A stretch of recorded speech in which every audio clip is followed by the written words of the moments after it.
Hi everyone, I'm the plant propagator and welcome to my channel.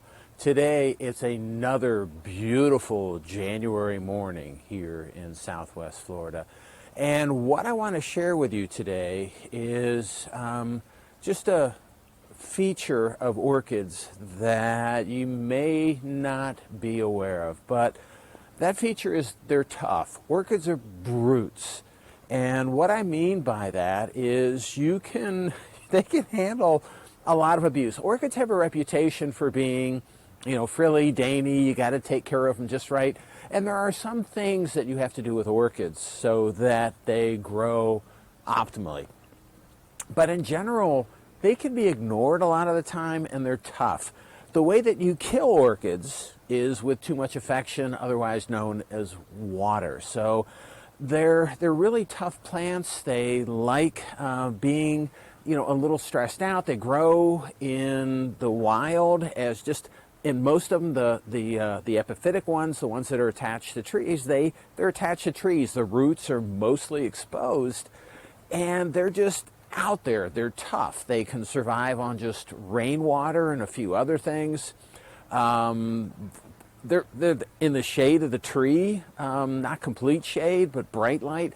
They're really tough plants, and what I want to do today is share some examples of their toughness and what you have to do to them in order to get them to grow fine and grow well.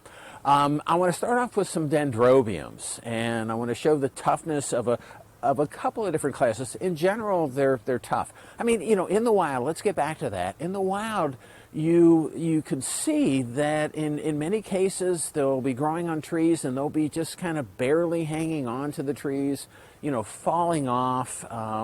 They're really tough. They survive in the wild under really difficult conditions. They can be in really hot environments. They'll survive even in dry environments. How do you have exposed roots and you have these plants that survive in dry environments? They're tough. They're kind of like cacti, and they have some of the metabolism, the photosynthetic metabolism of cacti.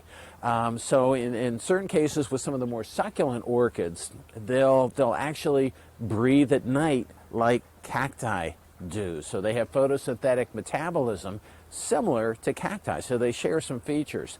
They're also tough because they can survive really well under low water conditions.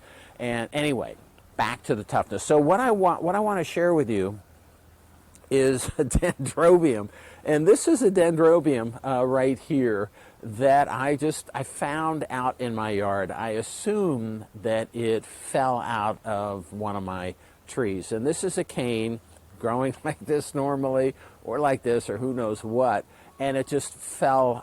It fell out of my tree. It broke off. I don't know whether a bird got it. I don't see the the damage point, but it fell out of my tree. The interesting thing is, if you look at the base of this, there are some roots on the base of this, and what I'm going to do with this is just sit this on my shelves, and it'll get a little water, but not too much. Just like, I'm going to lie it down just like this on my shelves.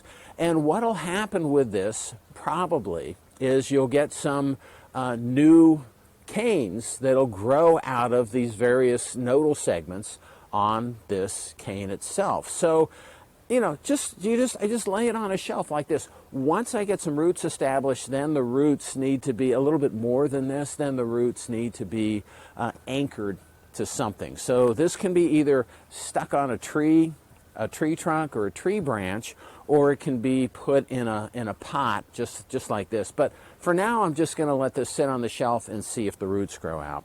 I've done this previously, and this is another example of a cane that I don't know if, I think it might have broken off one of my Dendrobiums during a storm, or I'm not sure whether I cracked it off. Anyway, I took this cane and I just sat it on a shelf behind my shed. It just sat there, and what happened, if you can see from here, what happened is there's a new cane that grew up there, and it actually put out a new flower spike. Now, you know, there's not really any big roots on here. It's not attached to anything. So the flowers, there's only, there's just 2 of them, and they're not going to do well. But the residual energy that was the reserves that were in this cane were used to start this new cane here and this flower.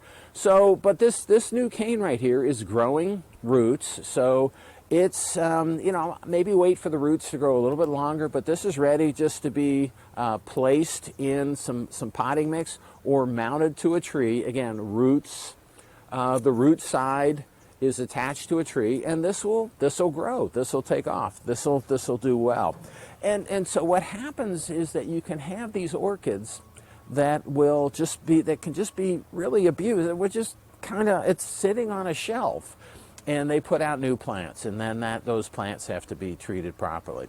I have some other orchids that I have that I've also rescued in a similar way. So cattleyas do this. You can take cattleyas and break off a pseudobulb, and as long as there's an eye associated with that pseudobulb, those eyes will elongate. So the eyes are at the base of the pseudobulbs, and there's usually 2 or 3 of them that are located there.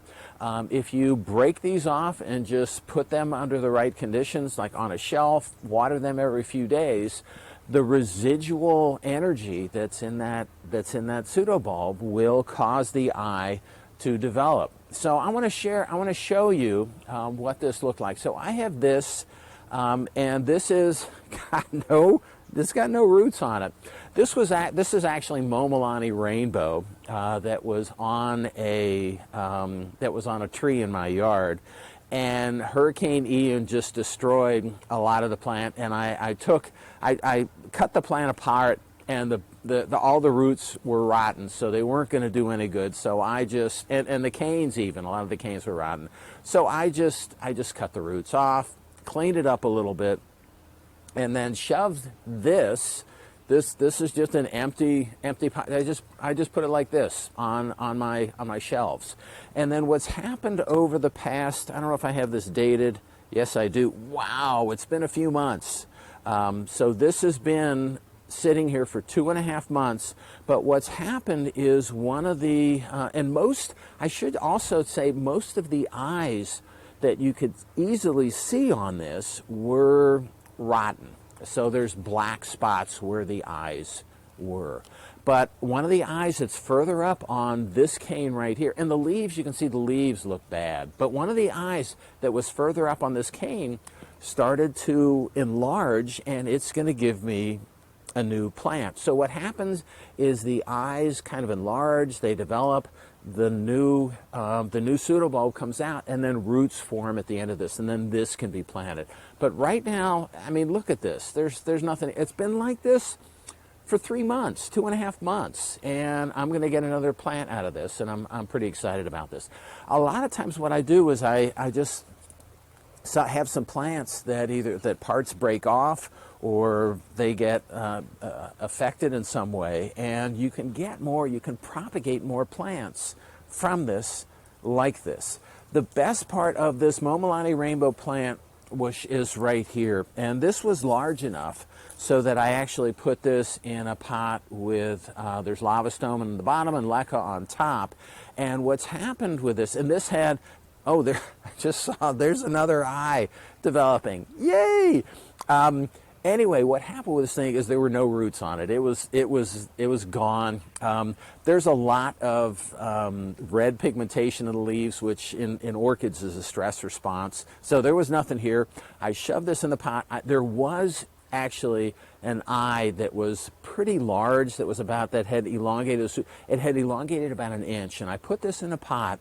And what's happened now is the base of this pseudobulb, there's a lot of roots that formed and that are now growing into the potting mix.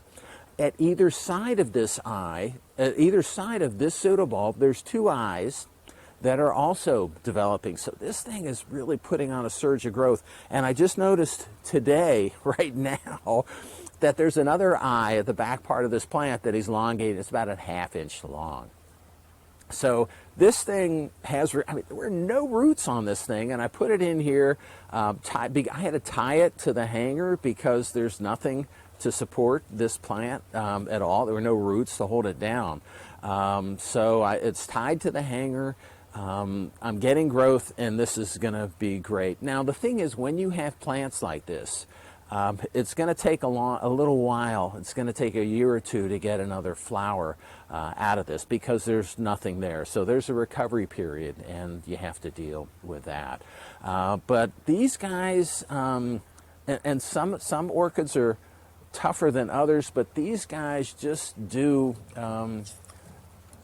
They just do really well, and they don't require that much attention. So periodic water, not the main thing with orchids is not overwatering, but they're brutes. And if you treat them like brutes, they'll respond like brutes. All right, so what I want to do now is show you the brutes that are on my date palm in my front yard, because in my date palm in my front yard, mostly what I do is I take, pseudobulbs or dead canes, and I shove them in the base of the petioles there. So what I want to show you is what those plants look like. And I say they're brutes and they do well, but it's not 100%. So I have some that were just too far gone where all the eyes were dead and they're just not going to make it. But I want to share with you a lot of the different orchids that I have on my date palm, and I want to show you how they have recovered and how they grow. It's really an interesting story. Okay, let's take a look in my front yard then. Okay, we are in the front yard of my house, and this is Momolani Rainbow that is blooming on my date palm. And these are one of my oldest orchids, and it's doing okay, but not great. This one had a lot of damage from the hurricane. But one thing, I got to show you this, that I found just a couple of days ago is another, oops, sorry. I got to find it now. So there's another bloom spike coming out. Okay, hard to see on my viewfinder, but it's right there. So there's another bloom spike coming out on this thing. So it's doing okay. It doesn't have too many new pseudobulbs coming out of it. But again, this was a plant that I just mounted on this tree a few years ago. But what I want to do is take a tour of some of the other orchids that are mounted on this tree, so you can see what I was starting with, and you can see well, they grow into this, what's in front of you now, a fairly sizable plant. So here is, and I'm trying to shade the sun, so this is I got to look at the tag. This is this is golf green. So this is a back bulb cutting that the plant propagator Junior gave to me, and there really wasn't much. I mean, you can see the plant; it doesn't really look very good, but it's got a lot of roots coming out of this, and I'm hopeful that it will take off and do well. As we move up the tree, there is, and hard to see, I'm going to block it. Now let's just do this.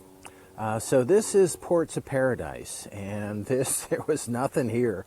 I just put the pseudobulb on the left that had some eyes on it, shoved it down in here, and then what you can see is this new pseudobulb that has grown out of it. So it's going to be a few years before this guy is going to bloom for me. As we move around the tree here, this is a Dendrobium that, again, just didn't look very good. That's kind of shoved down on the tree.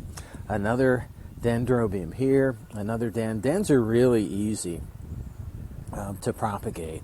At the base of the tree, there's even another Dendrobium right here. And this hasn't done a whole lot, so there's new canes that are growing out of it, but it's going to be a while before anything happens on this. As you move up the tree a little bit, there is this fowl. Let me get a better angle on it. There's this phal that's doing okay right here, and there's two phals and there's a keiki. So if I wanted to, I can divide this. I'm not going to. As we move down the tree over here, this is the monster phal that was on my other date palm that I then had to dig out and move on to this date palm. And it hasn't grown that many roots, but the plant's doing okay. It's got a couple of long bloom spikes that are coming out on it. Over here is, this is a failure. And I don't think anything's going to grow out of this. But this was a couple of really bad looking pseudobulbs that I shoved down in there. And, you know, it happens. They just didn't make it. So not everything works. Sometimes you get stuff like this. Here's another Cattleya right here. I don't even know what this is, but this started out as, again, it was just almost dead, and I threw it in there and it's grown a few leaves, so it looks okay. Moving around here, there is another Cattleya right here that didn't look good at all, and it's grown a lot of, it hasn't flowered yet, but it's grown a lot of leaves out of it. Over here, as we move over, here's yet another case of one that may or may not make it, but this is kind of gives you, again, the indicator of what I start with. So it's a pseudobulb that grew out, that there may or may not be some active eyes on the base of it. And again, this is not recommended. This is stuff that I normally would throw away, but I shove it up in the tree and sometimes it comes back. Normally what you want to do when you make divisions is have at least three to four pseudobulbs on there, and then you'll get a bigger plant of flowering. So this is not the ideal way of doing it, but it's a nice way to get these things established quickly or slowly. It takes a long time for this to, it'll take a long time for this guy. If it even makes it, it'll take a long time for it to recover. As we move down the tree, there's a den that's got a lot of flowers on it. Again, it's at the tail end, and it's not on the tree really well. Over here is, right here, is another Cattleya. So this is a Maikai that again was just a leftover piece that I threw in there. It has also not yet bloomed, but Maikai is just so vigorous. I imagine in a few years, I imagine I'll get some blooms out of it. Okay, so moving back then, we've made a complete circle around the tree, and we're now ending up on this big Momolani Rainbow that we started with. So that's a tour of my date palm, and again, the idea is to show you how some of these orchids are brutes, where you can just take pieces and parts and just really treat them poorly and get really nice plants out of them. It does take a while. I don't want to oversimplify what's involved here and the time that it takes for that. And if you want a nice plant quickly, taking one or two almost dead pseudobulbs is not going to give you a nice flowering plant quickly. Big divisions, bigger plants are going to give you that a little faster. Anyway, that's all I have for today. If you like my video and you want to keep on seeing them, it would help me out if you can click on like, share, and subscribe to my channel. Okay, that's all I have for today with the tough orchids, and happy propagating.